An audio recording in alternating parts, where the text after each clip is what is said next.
All right. Hello, friends, viewers on Facebook. Welcome to another kitchen table conversation here with the Men and Masculine Folks Network. We are live on Facebook for our bi-weekly conversation. And this week, again, two conversations in a row. We are so excited to welcome in special guest Lina here to join our conversation. And we also want to let you know that Peng is off doing another thing and couldn't be with us today, as well as Felix and Roderick. So this is our crew here for today's conversation, and we're all, I would think, equally excited to have a conversation with Lina about her work in engaging men and masculine folks, and then how we can just be within community together and what that looks like for men, masculine folks to be in good and healthy relationship with women and femme folks. So before we jump in, I will let our friends here, Serrano and Ed, introduce themselves, and then we'll let Lina do that as well.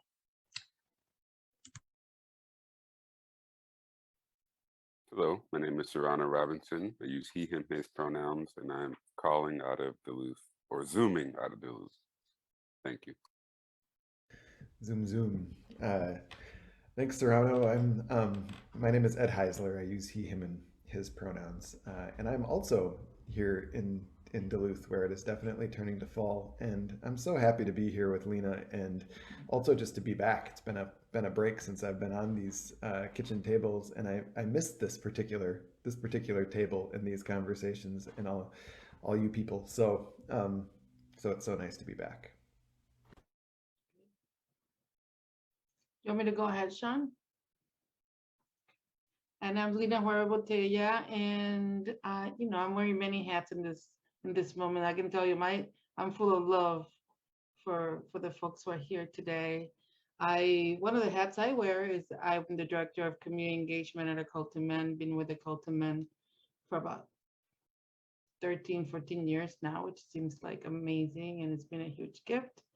And I'm particularly in this cult because I have mad love and admiration for all of you that I can see your faces right now. I have mad support for the work that Peng has been doing with the network, and huge admiration as well as for men as peacemakers. And that's really what, magnetically, I immediately said, yes, whatever it is, I'm coming.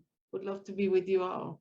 And really the work of A Cult to Men is as a national organization that educates men and boys all over the world around healthy and respectful manhood and masculinity.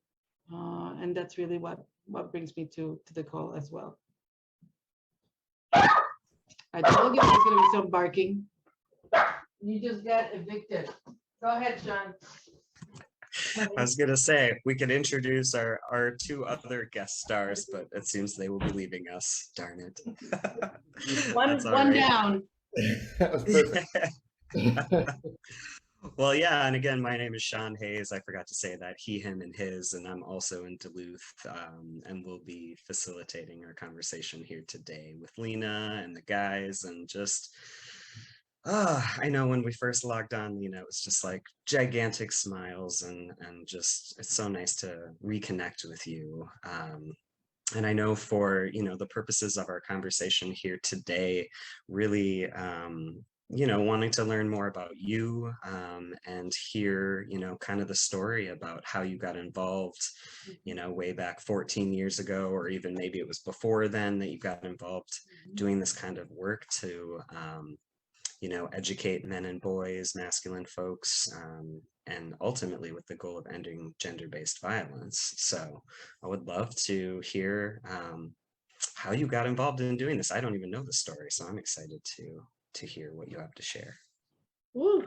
Well, at the end, one thing I should have said earlier too is that at the end of the day, I kind of define myself or describe myself as a community organizer and builder, and someone who just frankly just loves people and believe that people are always the answer, and that community is healing and healing is community, right? So when you say, when did you start? Hell, I don't know, but it's been a minute. And I remember one of the first times that I remember feeling like this was not okay. I was probably 5 years old. I was born and raised in Puerto Rico, and I was at the beach. And a little boy came by and he exposed himself to me. And I remember not having the words or understanding what happened, but just knowing that I didn't feel okay. And then I remember telling my mom, who kind of gave the answer, boys, it means nothing, right? Then I remember fast forward being like 15 and walking down the street with lipstick and having a group of boys, they acted like they were gonna grab my crotch. And they made a comment about my mouth.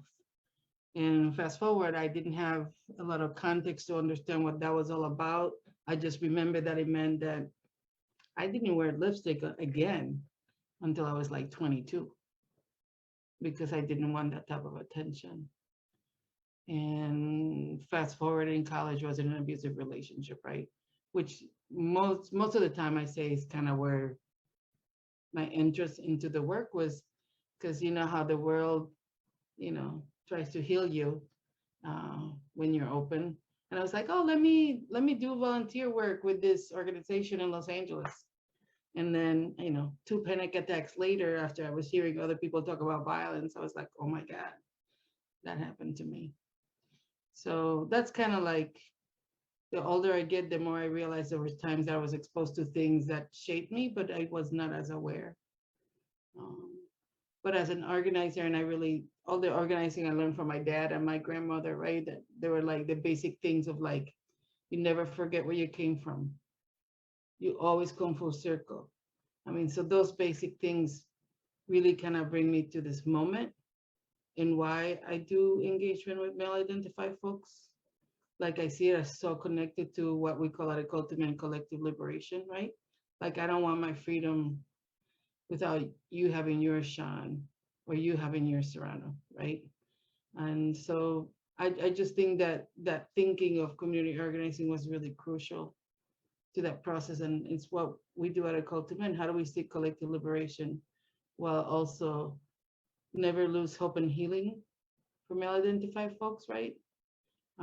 Which can be hard at times. As a person who sits here today, most of the harm I can think about in this moment, in this exact moment, often was connected to the hands of someone who defined themselves as male identified. So that's what it's all about for me, right? Community organizing and having humanity for each other in the process. Lina, thank you for that story of from almost the beginning of how you how you are who you are and how you got here. How did the leap to like choosing to do work where you're in community with like loving men, focusing a lot of attention on men and masculine folks? How did that leap and transition happen? I don't know, Ed, if there's like a moment. I don't know if there's a moment, right? I certainly came into the work 30 years ago where I then started getting context, right? Like I understood that what I thought was normal, like, oh, not everybody's boyfriend hits you or forces you to do X, Y, or Z. Like I really, I came from a really loving home that I did not had exposure to that. But one message I got very clear as a Puerto Rican woman was, you stand by your man, you stand by your people, no matter what happens, you all stick together, right? So I remember first doing what I would call like DV related work, sexual assault related work. But, we all get built as we go, right? In that process, I had the opportunity of meeting male identified folks that I loved, people like you, right? In that process, people like Tony from A Cult to Men. And I really feel like that just clicked my puzzle, my soul puzzle, like, oh shoot, that makes a little sense. I can't, so loving and supporting survivors is crucial, right? And also, as a Latino person, really understood that you got to work with the whole. And the whole meant male identified folks too, right? Or male center folks too. And so I probably would say that doing an institute in Milwaukee probably about 14 years ago was one of those moments when I remember I was late. I'm not usually late, everybody, but I was late for a training, and there was one chair available, and I was not working for a Cultiman then, and there was a chair available sitting next to the person that I probably did not want to sit next to. And that person was a male identified person who also did a lot of like what we used to call men's rights type of work. And he was an elder. And I was like, can I sit on the floor? And I'm just sharing this with tremendous amount of authenticity. I did not fast forward, 16 years later, is the person that I could call right now, who's been my dad, my friend. But the movement did not teach me or challenge me to sit next to him. I could have kept on doing good work without him. Does that make sense? And I would have been gotten funded and blah, blah, blah, and all that good stuff. But he calls me buddy, and he talks about beloved community when we're together now. That was the teaching, that I needed to know how to love him. And I needed to know that I had a lot to learn from him. And there was survivor stuff in the way, right? Like I also, trusting men was a difficult thing. It's something that's still difficult in this moment. So it's messy, but it's all those things at the same time.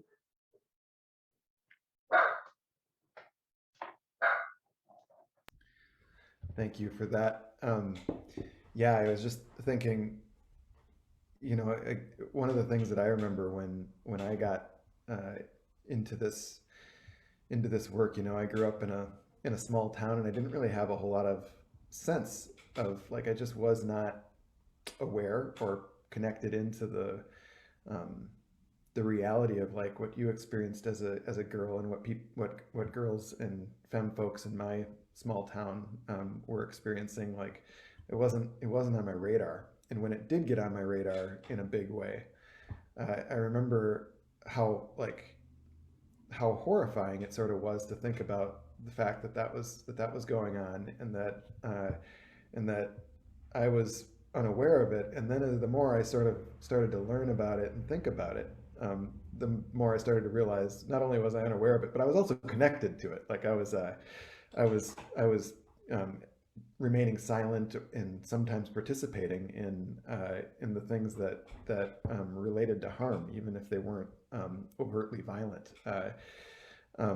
And that was like such a foundation rattling experience to start to get connected to the universal experiences that other women and femme folks were having, and how amazed I was that women in general, but certainly women doing work specifically around sexual violence and domestic violence would choose then want to spend time, around men and masculine folks.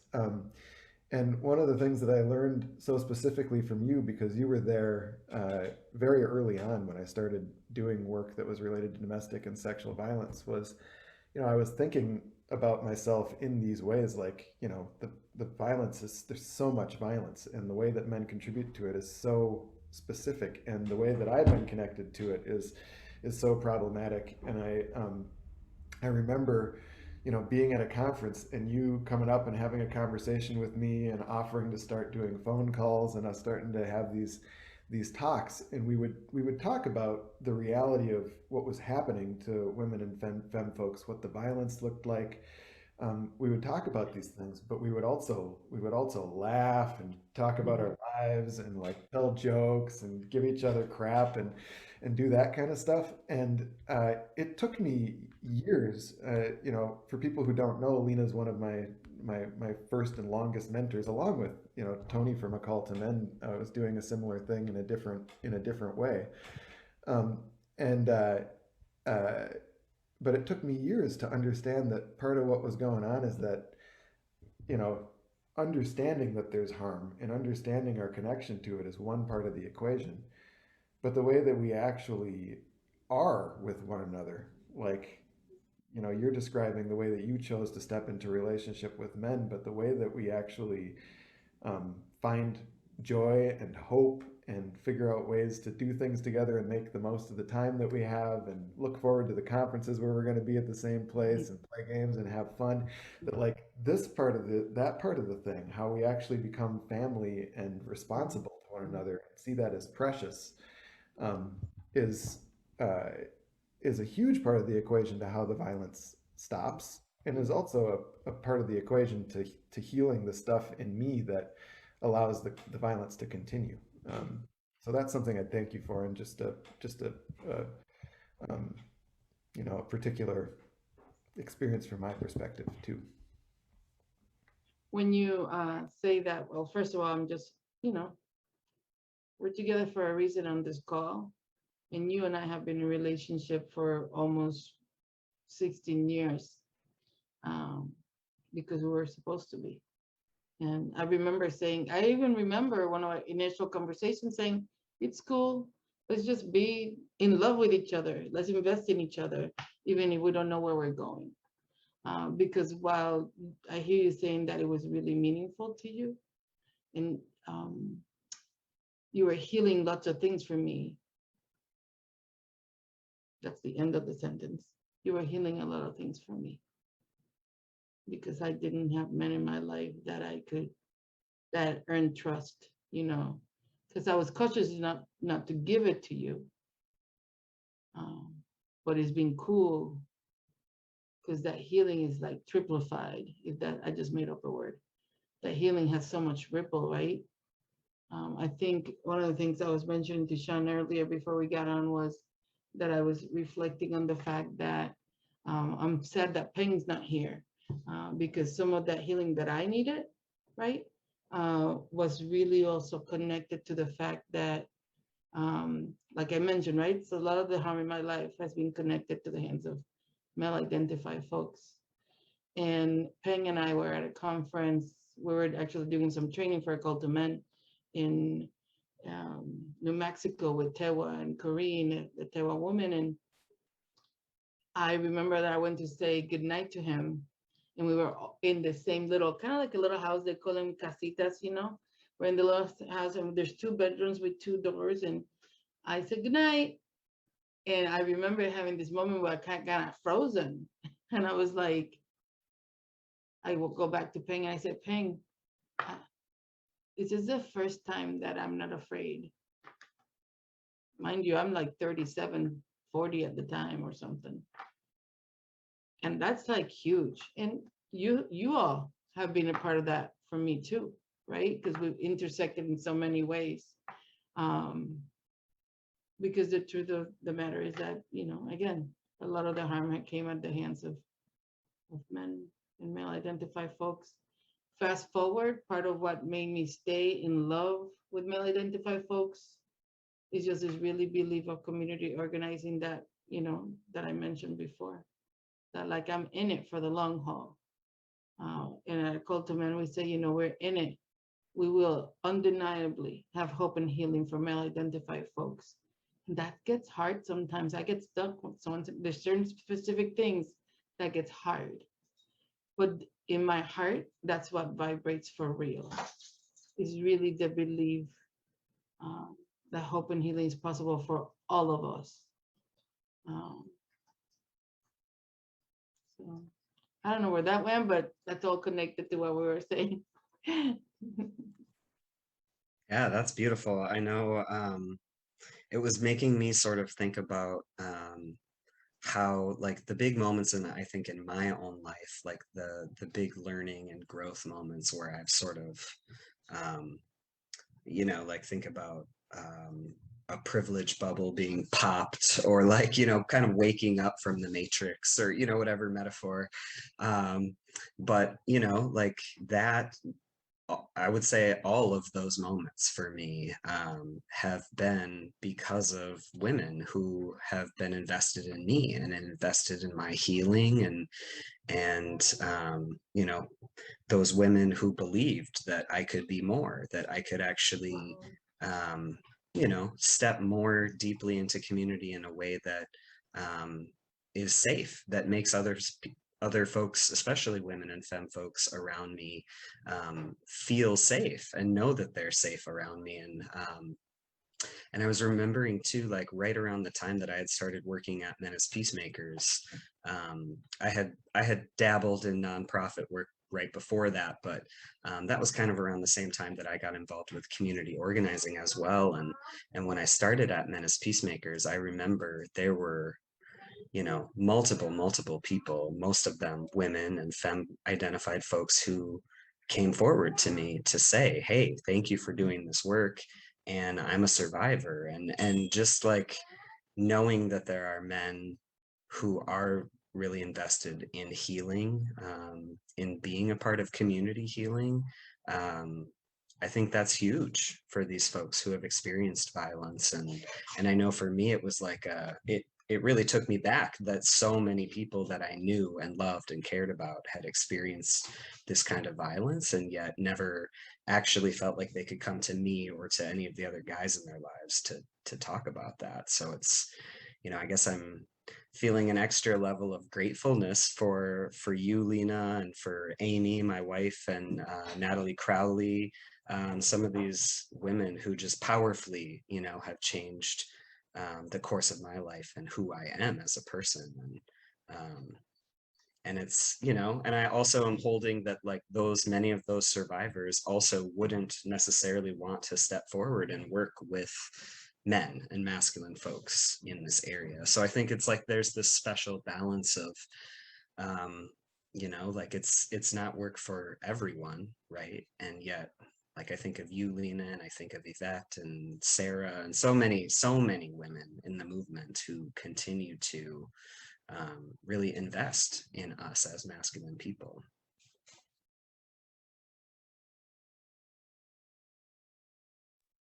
There's definitely not enough time in an hour. Appreciations for sure.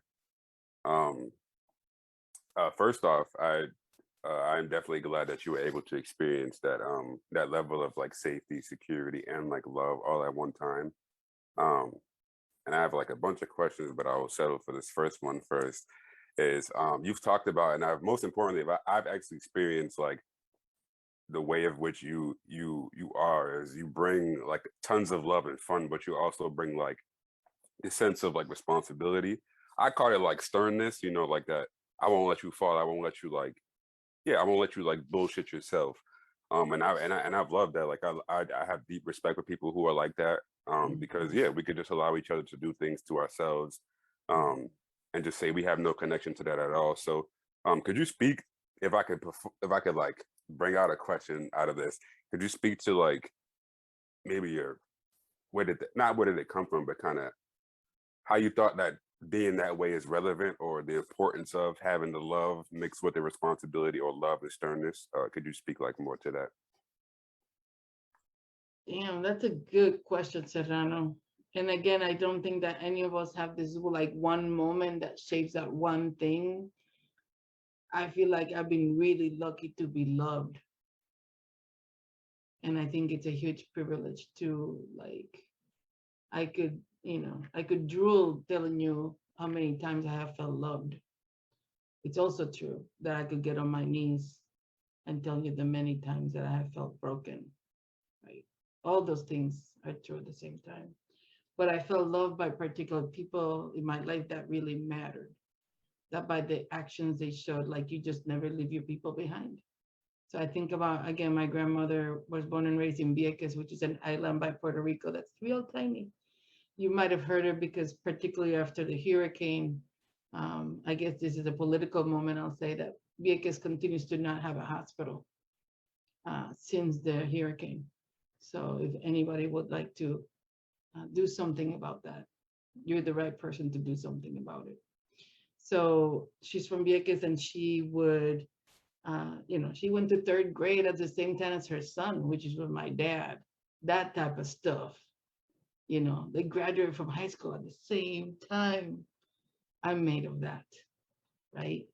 And no matter what happened in our lives, whenever we got up the next morning, she just loved you with the fullest, most delicious way, daring way ever. So I have people that loved me like that.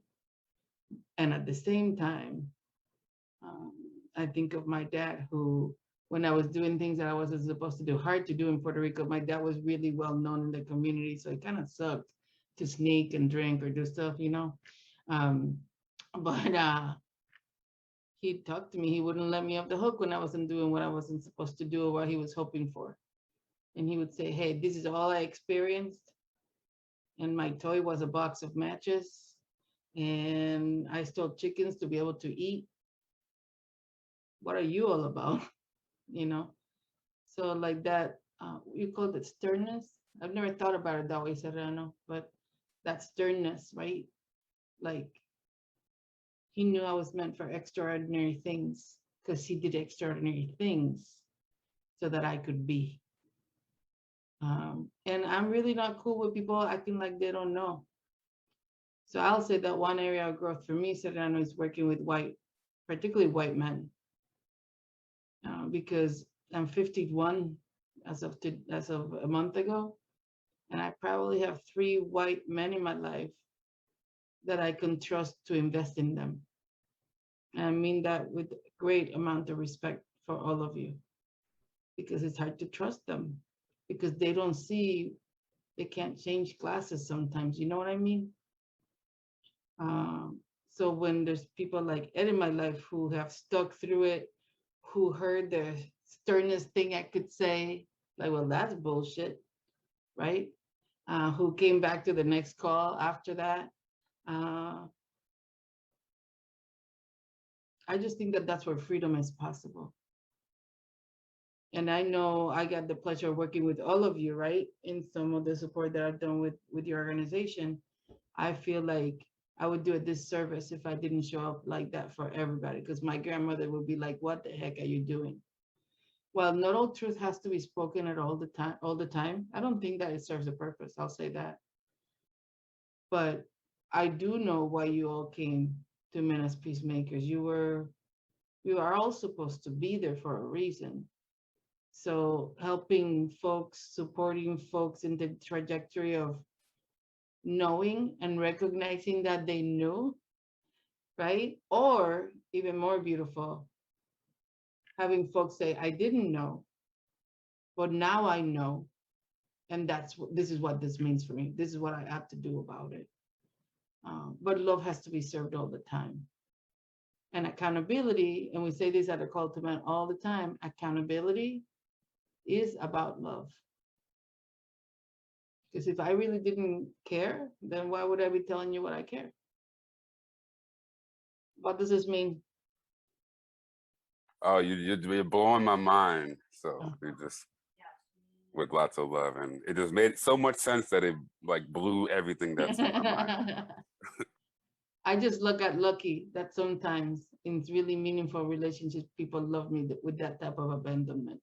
My mom would always say, I will risk my relationship, but I'll always tell you the truth. And I have turned into my mother. So all my 8 kids have heard me saying, I know you're not going to come in for 2 weeks after I tell you this. And what I need you to know is boom. But I'll be here after the 2 weeks, right? It happens all the time. I hate that around my kids, by the way. I'll say that. I hate that. It's like, damn, but I got to tell them because nobody's going to love them the way I love them, So I think that's all interconnected,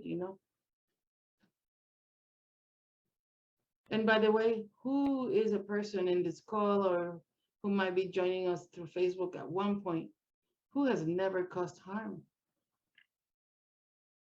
That's a conversation that we need to have when we talk about not only, really when we talk about our humanity. I have caused harm. maybe I have not been an abusive person in a concentrated pattern way for a relationship in the ways that my partner was in college for 3 years. Yes, that's true. But I have caused harm.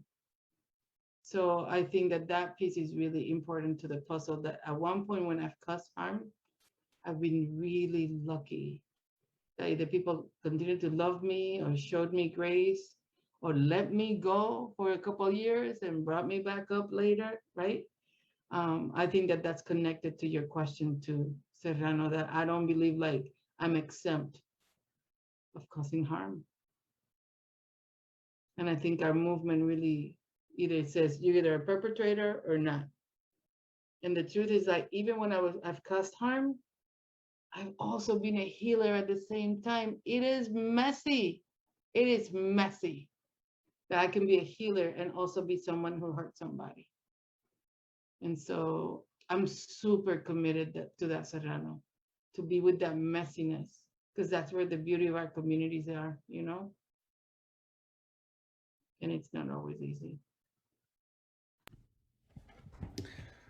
You know, that's super powerful, and it makes me think like this whole conversation kind of goes in a spiral where we're talking about similar things in different in deeper ways, but it makes me think about the space in the community and the opportunity. You call yourself a community organizer, but the space that you're opening up for there to be relationship through having an open stance to that and bringing the love all the time and the sternness and that kind of stuff. And you know, so Sarah, co-director of Men as Peacemakers, is another human who does that same stuff. It doesn't have to be everybody's work to focus on working with men and masculine folks, but for the women and femme folks who are doing that, that's really opening up a powerful and rich space. And you can see it at a call to men, right? It's all done in messiness and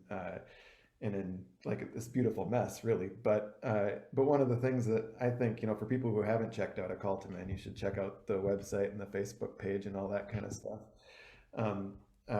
But one of the things that you recognize immediately when you're in the space is the like depth of love and relationship and connection that exists between the people who are helping to hold the space.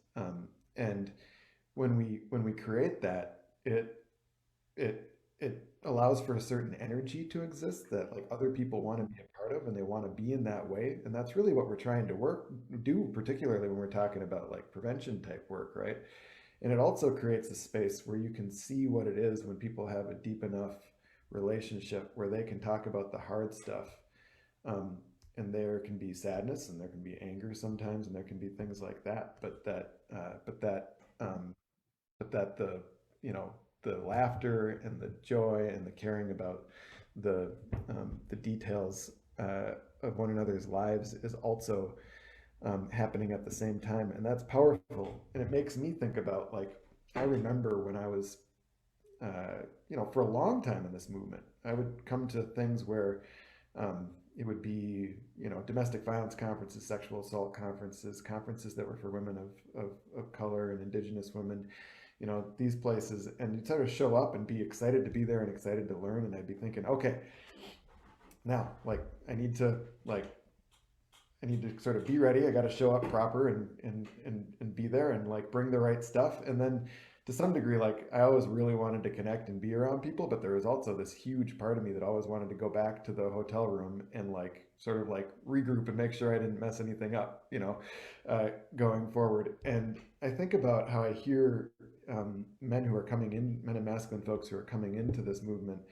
sometimes talk about, you know, the ways that, you know, men are doing everything wrong, and really we need to just take a step back and you know, follow leadership. And there's like truth, there's reasons that we talk about all of those things in the movement, recognizing leadership from people who have experienced things, all of that stuff. And I think it's very important that as men and masculine folks, we work with one another on how it is that we are actually creating the same type of space that Lina is talking about.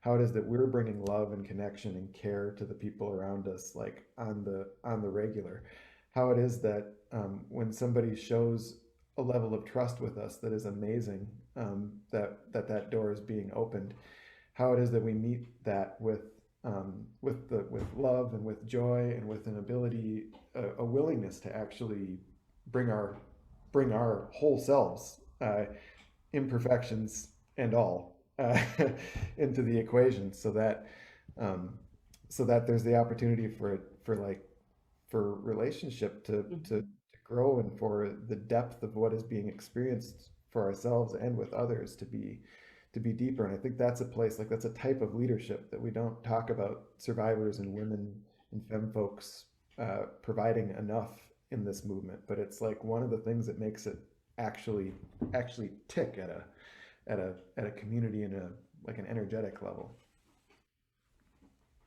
I think thank you for all you pour in there. One of the things that I hold as you were talking, Ed, is this, I'll call it lucky, right? Like I got real lucky, not only by, having the privilege to experience love, because it is a privilege to experience love. We don't all have it. And we got to remember that. But it's like a muscle memory, right?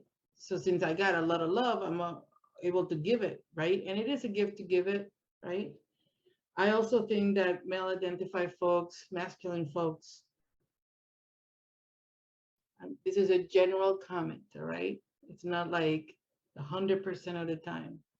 I'll say that the male-identified folks in my life have not experienced love in the way that I have experienced it. That's been something they've shared with me, that they've taught me, right? They had love, but it didn't, like for me, it immediately meant that it was my duty to share it. I think male-identified folks in my life are not taught to, like, and in the cultivate, we talk about it as asking for help, offering help, like those pieces that what is trendy to be called now emotional intelligence, right? Like what my grandmother taught me, the male-identified folks I love did not have that lesson somehow. That emotional intelligence, as we call it right now, is not as present. That's been what I, have experienced. And that's something we got to practice. So like, then nothing fills me up more like being with Tony during a training and somebody shares or whatever, and he'd be like, man, I love you. I love what you just said. And like the sincerity of that, right? Particularly I think about communities that reside at the margins, as we call it, that are called to men, seeing Black and brown and indigenous men saying, I love you to each other, without all getting all weird or going in a different direction, is something that we must practice. We have to, it's like working out, right? It's like doing Tai Chi, which I've also checked you all out. So it's like doing Tai Chi and you get better. Like I feel awkward doing Tai Chi right now because I'm feeling not kind of balance and rhythm ain't my thing, unless it's merengue or salsa, then I'm down, right? But that is something we all got to practice. We got to practice. We have to practice how to love. And I think that the male-identified folks in my life just somehow didn't get, how do you say in English? They get the short end of the stick because of the man box, right? And what the man book says you can and cannot do. And anything that's gay-like or femme-like, it ain't okay, right? And so I think that women and femme people, we're the answer to humanity. And I want to have that humanity alongside all folks, right?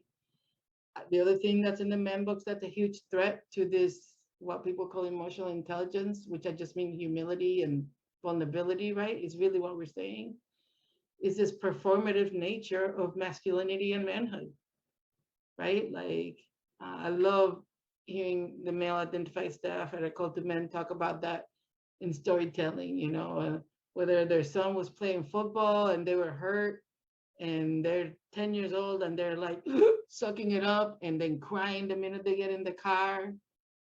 All those pieces, the performativeness of masculinity is a real threat to the men that I love.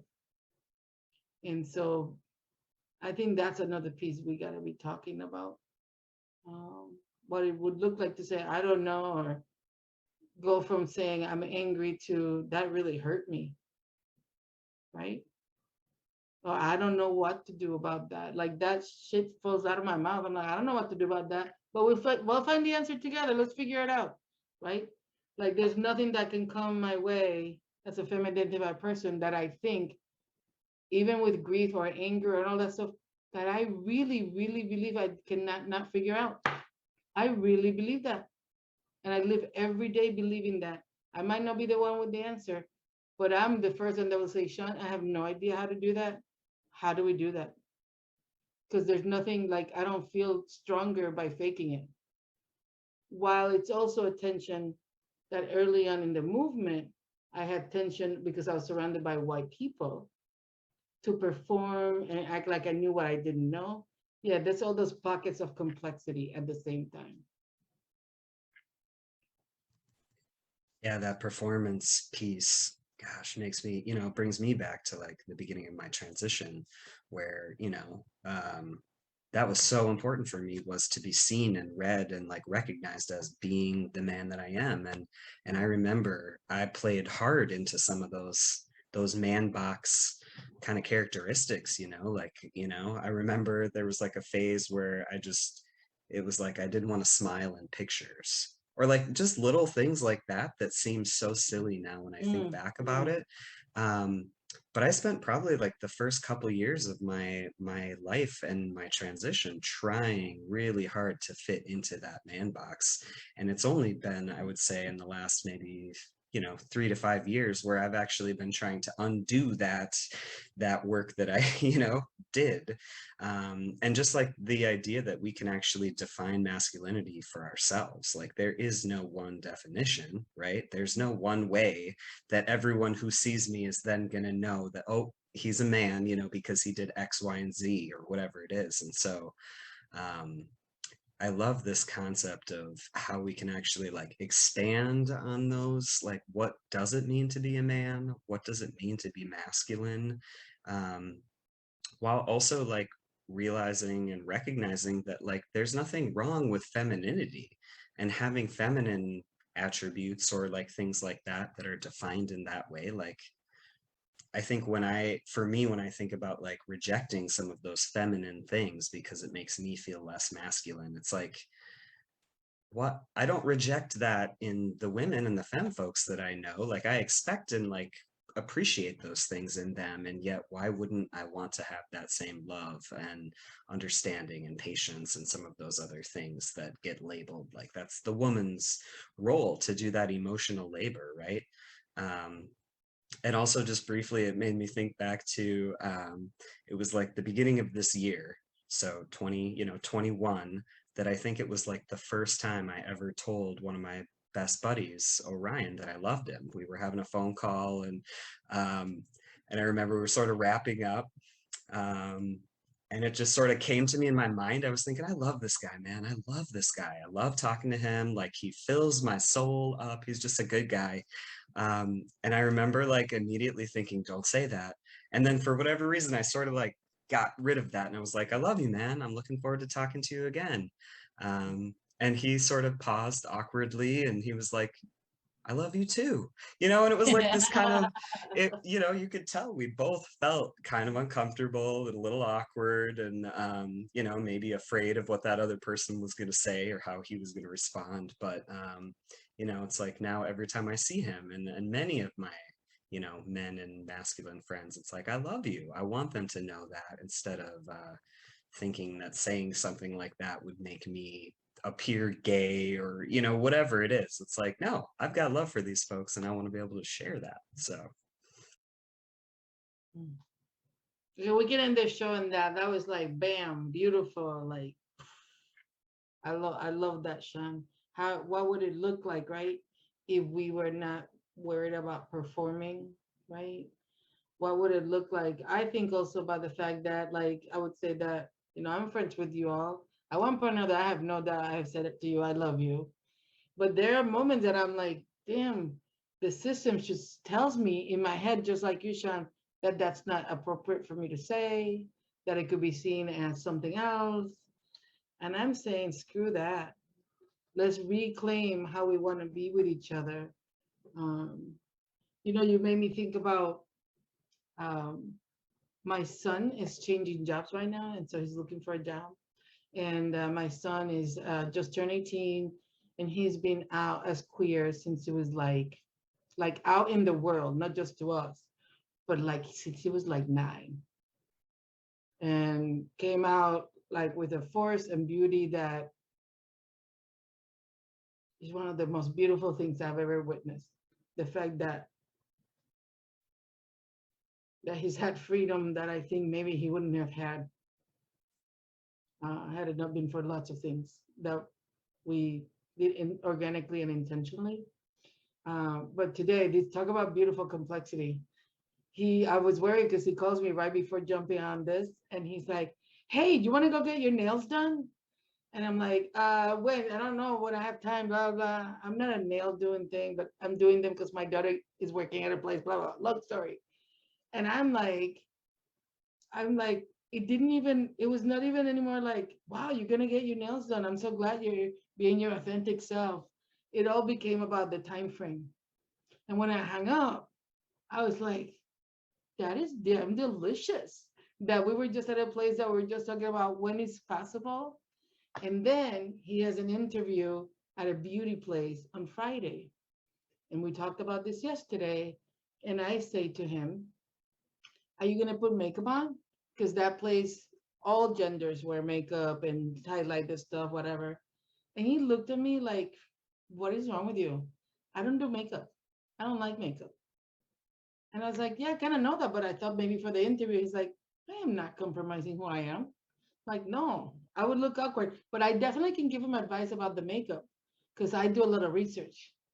And I was sitting there with this experience today and yesterday, I was like, that is so delicious. That he was putting me in place. Like, why would you assume that I'm going to put makeup on? It's not who I am. But he's going to get some radical nails on. And I know it because I know he loves them. And I was like, damn, I want to tell this story somewhere. And then today this happened, right? Because that's the stories we got to share with each other. It ripples out. They just ripple out. It's just so delicious, right? It's just so delicious that his humanity is what's centered, right? And that he feels that and he demonstrates that boldly. Oh man, that reminds me of what you were saying, Sean. It totally does, right? So you go tell your friends you love them. I will.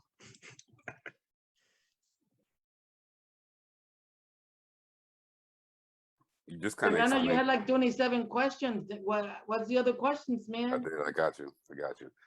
So you spoke of one of the joys because I consider that a joy. It just sounds beautiful just hearing it. And just picturing it in my mind. But working, right? Let's just be honest, right? Like this work, it's hard based off of sometimes our passion, right? Like we just want to be able to get this through or get like, or my passion becomes some like, how do I better make people feel comfortable in the way that they can shine and in the way that they can be their self leaders. So for you and doing this work for so long, I can only imagine like it has to come with joy, especially speaking from a person of color. Like I feel like for me it's necessary to have moments, not moments, but just things that bring me joy or people, especially during this work. Like this work for me on a daily basis is not hard at all. But when you take a step back and you look at the scope of what you're fighting for or what you're fighting towards, evidently some days can get hard, some days can get rough, respectfully. So could you tell us just a couple more things that bring you joy, things that just help you stay connected, during this because some of this work is realistic, right? Like a lot of it is progressive, but some of it is also repairing the realistic harm that happens right now. So how do you keep that joy and how do you experience joy in your life right now? In the small things, in the small things. First of all, recognizing that joy, I mentioned this before, but I think this is a deep concept that's in my soul that I don't even know how I got, but I really have deep recognition and understanding that joy is a privilege. That me experiencing joy or happiness, it's a gift, and so that comes with the duty of nurturing joy, finding joy. I'm sure that I've said this to Ed a million times, finding joy in the cracks. Because I don't know how you all are doing or your souls are doing, but this has been a really hard time for a lifetime. Being who I am is a hard thing on a daily basis. Again, we got to locate yourselves in the margins and the margins. I am not the most marginalized. I don't pay the most impact, but this is not the painful Olympics, right?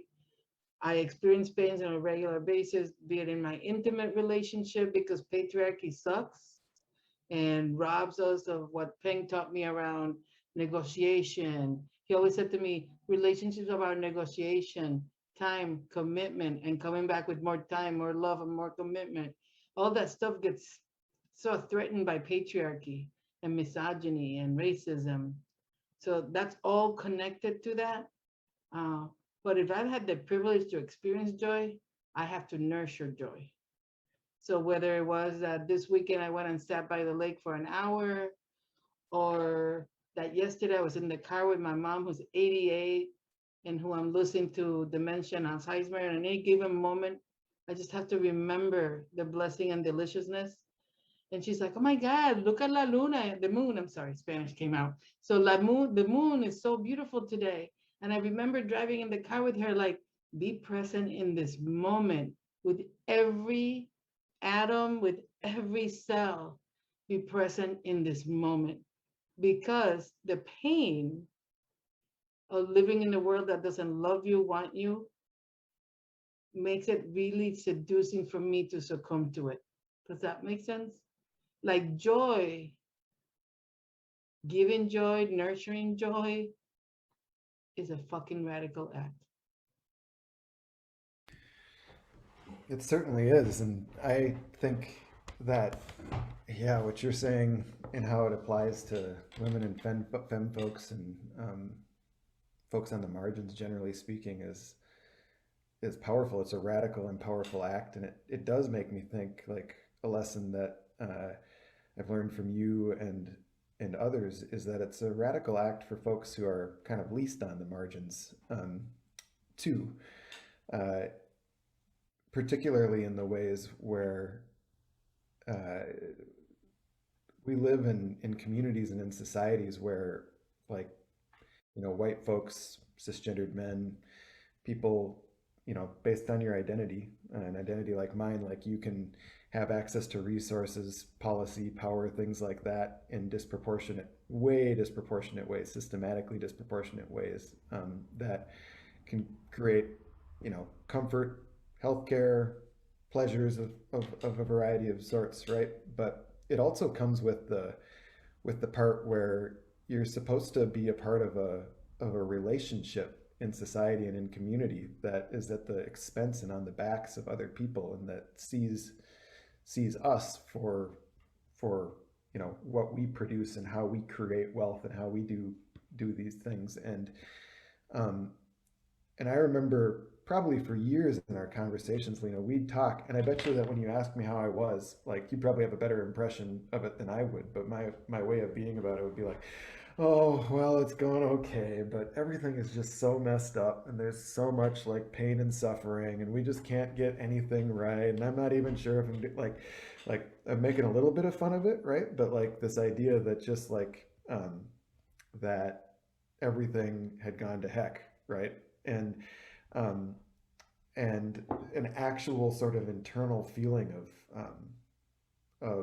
of dread and of, like, it's, for me anyway, part of what created a sense that the way that I could be useful is by basically burning myself up as fast as possible, trying to do what would be useful for a movement or for a group, for the groups of people that I really cared about. And then what you start to, like, what I learned from you and from people practicing joy is that when you find your own sense of joy and the things that you actually bring into a room that make other people light up and shine, and that you can share, fully, when you love to play games, or, like, in my case, I tell puns all the time, makes everybody groan, but when they groan, they laugh and they bond with each other, like, stuff like that. Like, when you find that stuff and you let it sort of cultivate, instead of trying to perform into this is what a good white guy looks like and this is what a bad white guy looks like. I'm going to Absolutely. not the bad one. Like when you start to do that, that radical act also makes all sorts of things on a relational level possible, and it starts to create the space where you can say, hey, wait a second, do I really need to fit into this nonprofit or into this government or into this school system, or is this the way that I really need to be in the world, or can I look at this in a different way, knowing what I actually bring to community. You made me think about, I always go like this. I just realized I started doing it. Elasticity is so necessary for us. Elasticity, joy brings elasticity. Communication and triple communication brings elasticity, right? We need elasticity, particularly for you, and what I've learned from you and what I hold for you often is this hope that white supremacy doesn't have to define success for you. Because white supremacy is very invested in killing you and making you believe that the I is what mattered, not the we, right? And that it really supports the performing of your life as a white, cis, heterosexual man, right? You're affirmed in every case and you still feel like I'm not arriving. Imagine that, right? When you think about it, right? Which is kind of what you were saying. But we need a lot of flexibility, and we have to nurture that. We have to take care of it. We have to breed it. We have to offer it. And that takes intention. That takes tremendous amount of intention and awareness. And one of the problems with white supremacy is that a lot of those experiences and performances are all in the blind. As someone that resides at the margins of the margins, not in the center, but as someone that resides on the margins, it really requires, joy requires work. Joy requires work. And so I think that that's part of what we got to do. It actually makes me think about, I did put some resources on the chat, beloveds. I also, you made me think about, we recently did a book of dares. I don't know if you all checked it out, but it's really cool. Serrano, man, I love to see you doing it in the schools.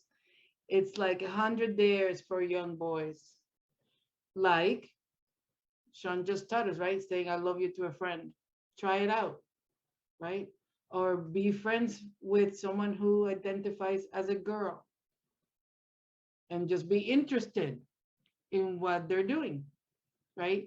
So the book of dares just reminds me of all the things that you're talking about right now. How do we refute this man box? Take the cool things. There's beautiful things in the man box, right? There are beautiful things in the man box. And I'm talking particularly as a Latina person. My dad taking care of our family. Some people will ignorantly say that it was sexism or patriarchy. You know what? My dad being proud of being a provider was a beautiful thing. Him being there when other parents weren't there was a beautiful thing. It wasn't enough, everybody. I'm not saying it was all enough, but we got to be with those complexities that honor and celebrate our cultures, because white supremacy also would say that those aren't cool, right? So I got a little messy there, but you all get me, right? So the book of theirs is a cool way to establish conversations with folks, particularly with young boys. They're beautiful. To try new things and to be like, what? You want me to say I love you to a girl? What? Or to my friend? Oh my God. So that would be a really cool thing for all of us to practice, how to love each other. I was about to drop that in the cart right now. Just looking at the book, like I'm like, I know a lot of even men as I get older that would like just benefit from that shit. Like me and my cousins, like we made this kind of like pact a couple years ago, kind of unspoken. Like my cousin, I'm 26, 24, 21, and then 15 now. And we just made it a point to like every time we leave each other to just say I love you. So even if we're on the phone or even if they're here for like, sometimes one of them will just show up for like 3 minutes, and whenever they leave, we try to just make sure that that's there. And it has definitely made us stronger as people for sure. I'm gonna try to give it like a run-on sentence because we don't have too much time. But I also love the fact that like you're so honest about like just something that we tend to forget. I'm not gonna lie, and I don't like it that we forget is like, you know, that a lot of things in life are privileges. You know, we forget a lot of times, and we do take a lot of shit for granted in our lives, and that's one thing that, like, you know, you're never hesitant to speak on, because we can forget about that really easily, that there is always somebody who is doing, like, you know, who could need more support than you could, and yet things are going rough for you right now, but there's somebody who doesn't even have a shirt, right? You got 10,000 of them, but you don't think about that. So I just always, like, am filled with love when you're able to give us those honest gifts that as humans we tend to forget. And then my last question was, what was for you, and for your work at a call to men, like, what was your it moment? And, like, I'll go into depth, because you say you've been working there for 10 plus years, which I can only imagine, like, is really, really dope. But when I think about, you know, working someplace for a long time, it's generally like not a moment, but like something that keeps you there, you know, whether it's them letting you to be who you want to be, or them, like, not checking in if, like, or not, like, being like, not acting as if they're doing those, like, white supremacy kind of, like, tendencies. Like, so what was your it moment, or what kept you, or what keeps you at a call to men right now, if that all makes sense? Hmm. I'm lucky to say that there's many things that came to mind when you asked that question. Maybe the one that's more salient right now has to do with because my son, who goes by M, and the whole male interaction. So this is connected to him. He turned 18 recently, and Tony asked me, this is why, because Cultiman represents what I'm going to tell you right now. He said, hey, does he have a Cash App? And I'm like, is that PayPal or Apple Pay? Like, what are you saying? So we figured that out. It took me a minute. Don't laugh, Serrano. It took me a minute. And he sends a gift to my son for his turning 18. And my son says, that was so meaningful to me that Tony, because my kids had grown up in the movement, right? So they've been to New York, to wherever I went. When they were little, they came with me. And he's like, that really meant a lot to me, Mom, that he sent me a gift. And he's like, I was like, oh, really? Well, yeah, I think that's good. I would expect him to, you know.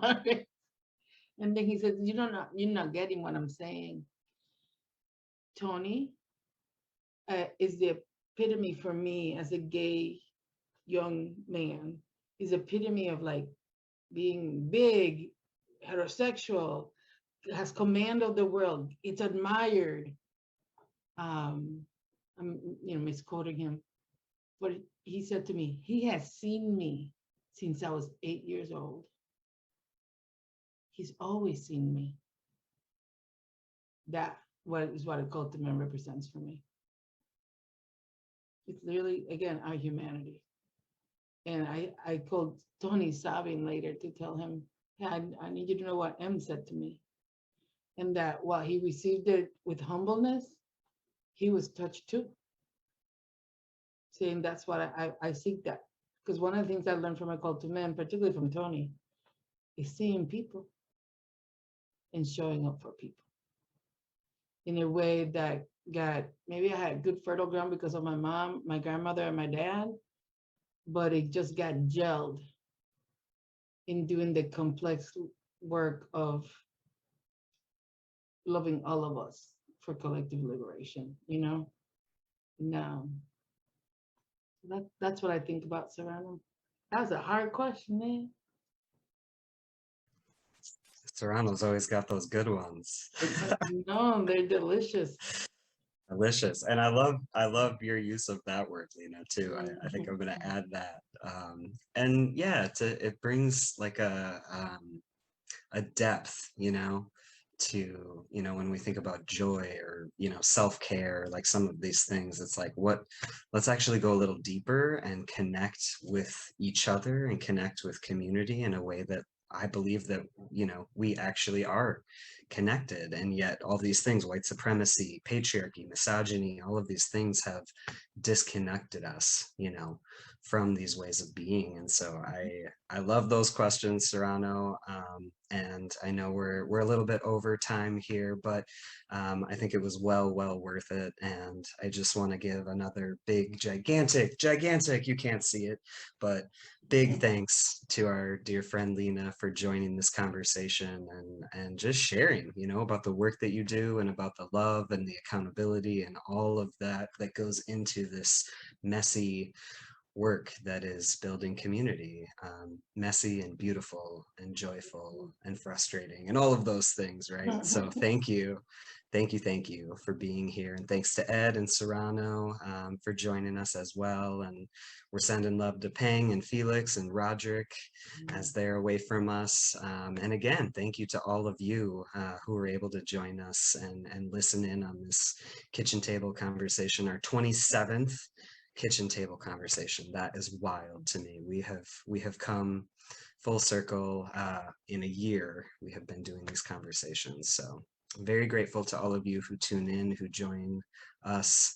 And we also want to give a shout out to our philanthropy partners who are Blue Cross Blue Shield of Minnesota and the Novo Foundation. Thank you for all of your support and partnership in having these conversations continue, where we are doing the work of engaging and building relationships with men and masculine folks, getting deeper, building deeper, loving deeper. I love it all. So thank you again to all of you. We hope that you'll join us for our next conversation in 2 weeks, which will be on Thursday, September 23rd at 12 p.m. And don't forget to like our Facebook page, find us on YouTube, and watch all of our conversations. It might take you a little bit, but it's worth it. Check it out, and we'll see y'all again in 2 weeks. They're all delicious, all of them. Watch them. Humbled to be with you. I love you all. Love you all. It's a love.